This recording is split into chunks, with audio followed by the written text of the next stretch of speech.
Yo, what it do? Solo casting here. I had to get this on video. Look at the size of this tumbleweed. And they're all coming off of the train yard over here. Earlier, that thing was in the middle of the street. This is the same spot. You see how they're all accumulating right there?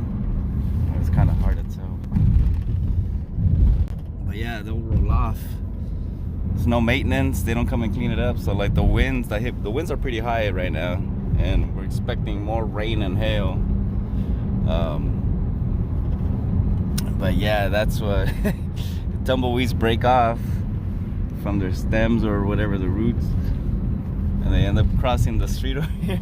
There was a big rig, couldn't get across the street because of that thing. Oh, here we go with the RVs starting to pile up again. Look at that, more trash.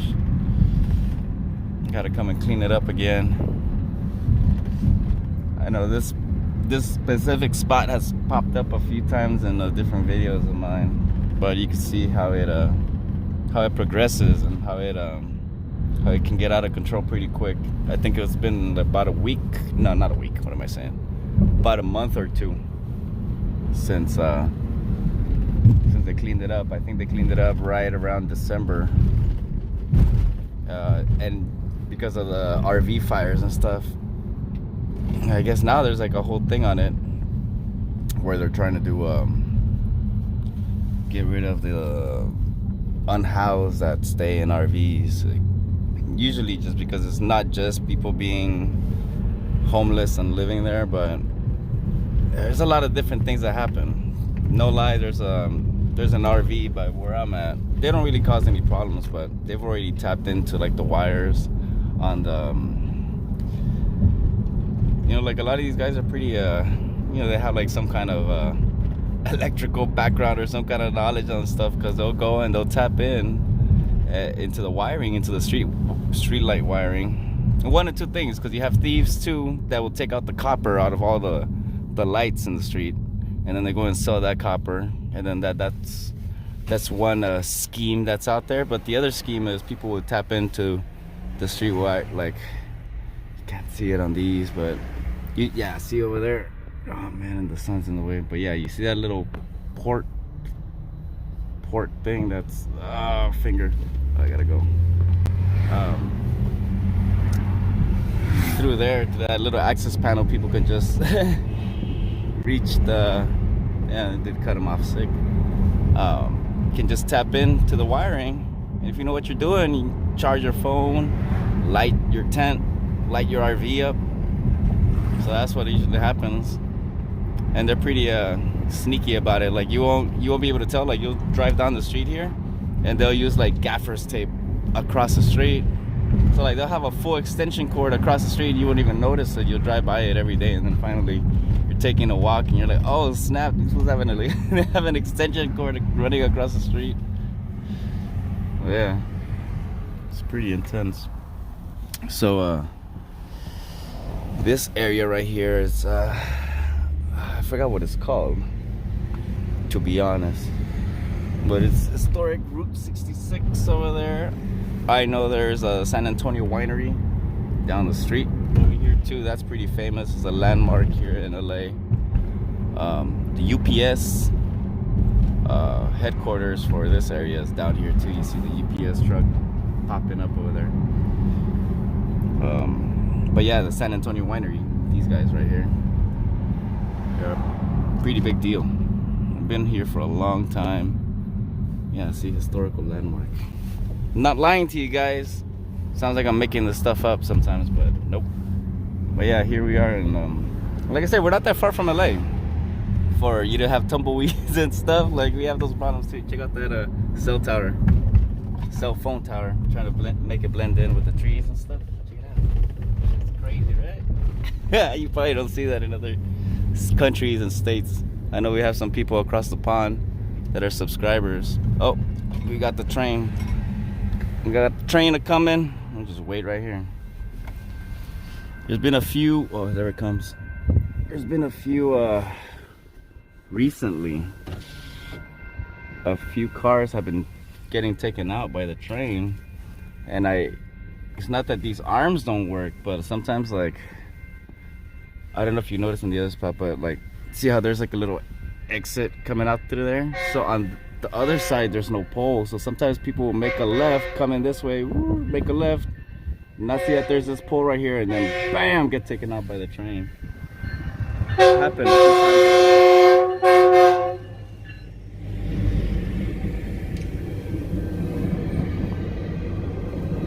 Make a wish. That's cool. I remember when the Metro Link became a thing. You see LA in the background over there? It's pretty cool. Even though the arms go up, always look both ways, because it's happened where the arms go up and they come back down, and then here comes another train.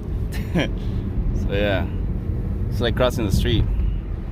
Look both ways regardless. Even if you get a green light here in LA, no lie, when the light, if you're waiting at a red light and it turns green, like, don't just go. Make sure you look left, right, because either a car, somebody in a scooter, a bicycle, anything, like, they run red lights all the time. Oh, here's what would be called, like, I guess we used to be called like project housing, but this whole area is known to be like Dogtown. Look, elementary bulldogs. There's no graffiti up today, but usually, yeah, they let you know that you're in Dogtown over here. Make sure you don't come if you're not invited. I'll tell you that much. I mean, if you know people there, it's cool, of course. Like if you're a delivery driver,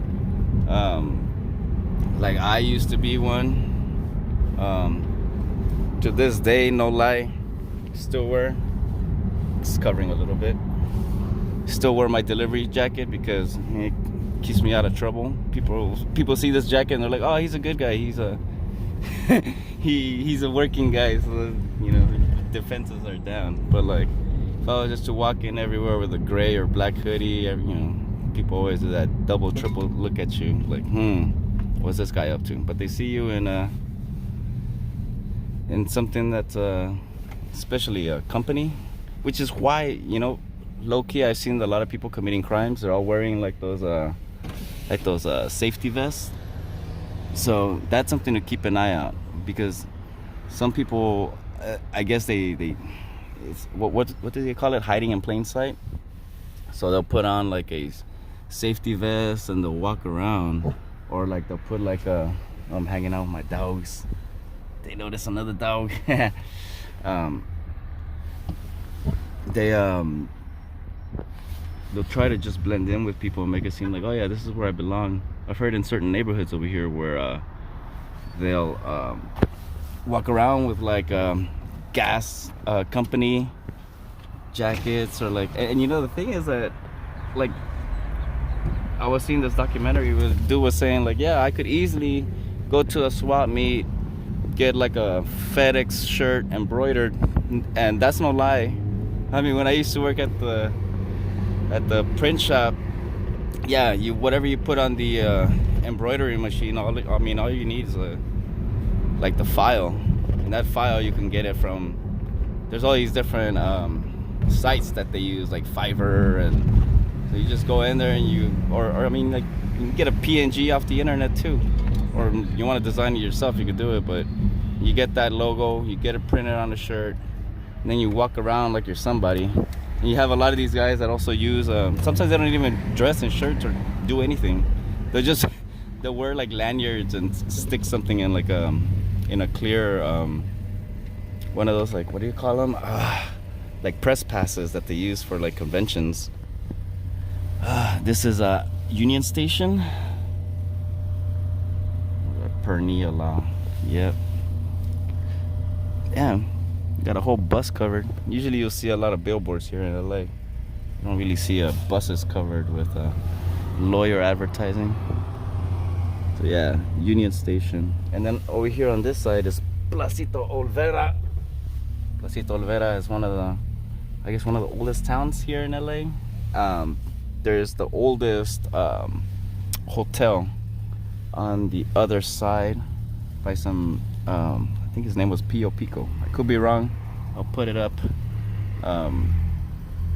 But yeah, it's like the oldest hotel. I forgot, a bunch of celebrities used to stay there, and eventually all of this changed and it's turned into what it is now. And it's still changing. Like, I'm amazed they've kept this, you know, the way it is, because usually, like, you know, quick to knock things down. But Civic being loud with the little stock looking muffler. That's what I talk about, like hiding in plain sight. Like if you had a big shiny one of those axle back coffee can exhausts, it stands out. People see the chrome tip and all that, and you get pulled over for that. I used to get pulled over in another car that didn't even have a modified exhaust. LA is notorious for just pulling people over for having something that's not factory stock on your vehicle. But yeah, it was a stock muffler that I used to have on this one car, and it just had a tip, and that was enough to get pulled over all the time by the cops. And I would tell them, I'm like, dude, because they would try to give me fix-it tickets. I'm like, get under the car and look at the muffler. It says Toyota on it still. Like, this is stock. It's only the tip. And the funny thing is, I would get those tickets from LAPD, then go down to the CHP down on Washington Boulevard. That's like where the CHP station is.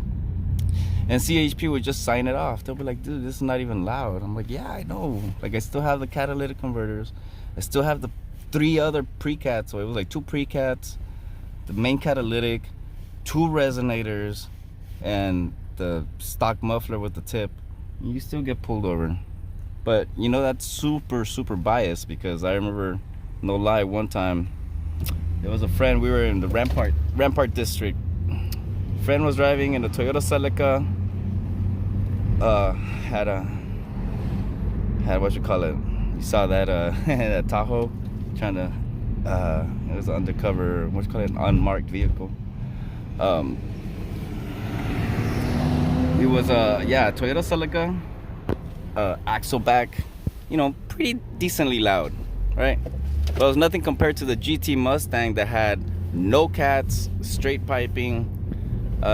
This was back when I used to be part of this like car club, and it was all like, this is around Fast and the Furious era.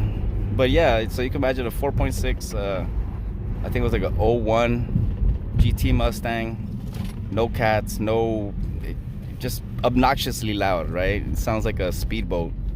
But we were both driving, I wasn't driving, I was passenger actually, shotgun and the Celica, side by side, and the cop whipped around and came and pulled over the Celica, as opposed to the Mustang that had open exhaust, you know, straight up, just straight, like if you had open headers, that's all it was. And the Celica still had, like I said, it still had all this smog certified stuff. I think it still had a stock intake and everything. But yeah, like you could tell like the bias over here in LA, because it's the same thing where I guess it gets to a certain point where you're disturbing the peace if your exhaust is too loud. But if you ride around on a Harley, nobody messes with you, right? Like LAPD, sheriff, they all let you be. But you have a Kawasaki, and you know, you have a, you know, different exhaust on it. Like, you don't even have to be straight pipe. Cause that's the thing, Harleys, you go straight pipes, like nobody cares. You're hella loud, just idling. And you know, like a speed bike, like you have to actually kind of rev it, woo, woo, to get it to all sound all crazy, or else you just sound like a Subaru idling. But yeah, there are biases for sure. And I'll tell you what, I own, you know, import and domestics, and I'll tell you when I'm driving the domestic, like I don't know, so I have an old 73 Dart, and it's all bondoed up. I have never finished it yet. I mean, it's been like 3-4 years in the backyard getting bondoed up, getting prepped, and I can take that car out just to go put some fresh gas in it, and I'll get thumbs up, and I could have like I don't even have to have valid plates, and I could probably just drive that vehicle on the street, and everybody's just more amazed that there's an old car driving on the street. And it's not that old, it's a 73, right? But it's like, oh, it's cool, it's a muscle car or whatever. But I have a 97 Supra, and it's like not, it's a Fast and the Furious car. So like to some people that don't know what it is, it just looks like an Eclipse, right? But to the people that know, they're like, oh dude, look, Supra. But like I said, out of those two cars, which are like attention grabbers, oh, check it out, military helicopter. Out of those two cars, the one, like I said, that gets the attention is the rusty old beat up muscle car with fucking rust damage and everything, and then like the metallic blue Fast and the Furious car. Like I said, the people that know, they know and they recognize it. But besides that, just out in the wild, it's like, oh, it's just another plastic car out there. I guess that's the the difference behind it, because I've shown up to go pick up at a dispensary, and the same security guard, when I've shown up different times, showed up to drop off the homies because they were picking up. Showed up in the dark. They're like, oh, that's a cool car, dude. And they show up in the Supra. They're like, oh, why are you driving around in that plastic car?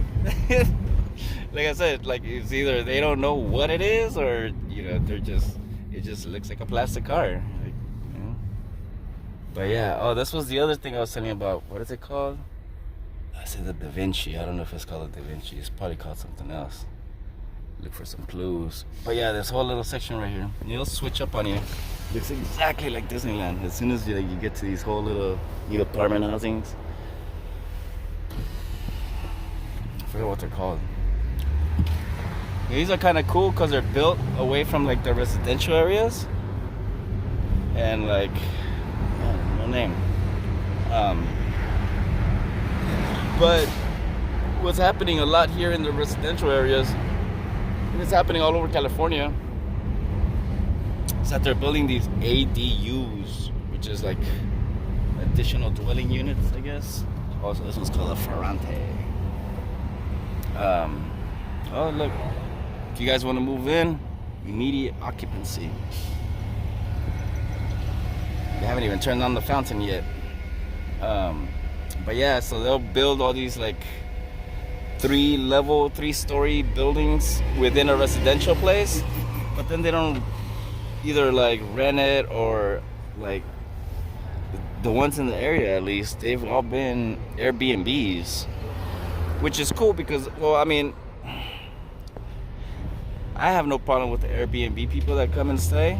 It's actually kind of cool meeting people from all over the place, right? I've met some people from Penn State and stuff, and like people randomly from everywhere. But you also get like people that are on vacation, right? And they're not trying to sleep all night, so you put an ADU, one of these places, and you rent them out and use it as an Airbnb because it's conveniently, like I said, located to downtown. Like from here, we're not that far from downtown. We end up keeping the neighbors up all night because they'll be partying, and like, I'll tell you what, it's usually not the USA tourists that come and stay at these Airbnbs and then take off. I think it's people from other countries. I mean, have to be, because I hear them speaking a different language. I don't want to say what kind of language. But like, I understand that they're coming from another time zone, so like, yeah, hella jet lagged or whatever, you're in a whole like different building. Yeah, I could sleep through it. It's no problem for me.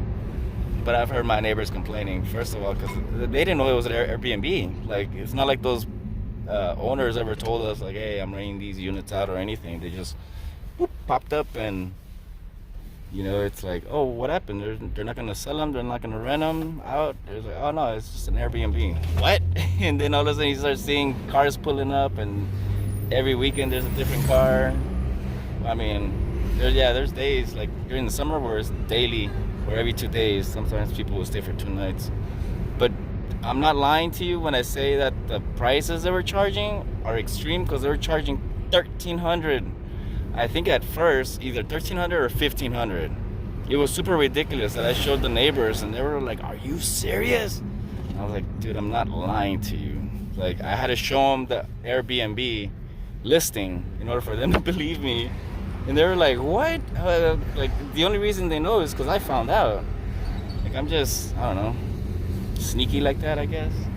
I like to find out what's happening around my area, but I don't want to get caught by surprise, you know? But yeah, on that note, I think I'm gonna leave it here. It's starting to get a little stuffy here in a hi-fi. I'm back in a hi-fi. See what's funny? Oh, you can't see it. But it says hi-fi there. And before, this liquor store was it used to be called the Big Top Liquor Store, kind of like Circus Big Top. The local gang around here was named after that liquor store, Big Top. So yeah, we were in Big Top neighborhood. I mean, they're still around, not doing all the stuff they used to do back in the days, but yeah, a lot of the gang life has changed here in LA. It's not what it used to be, but they're still around, no lie. So till next time, maybe I'll continue going down that way, and I'll show you what's on that side of the street, that side of the light. All right, till next time, peace.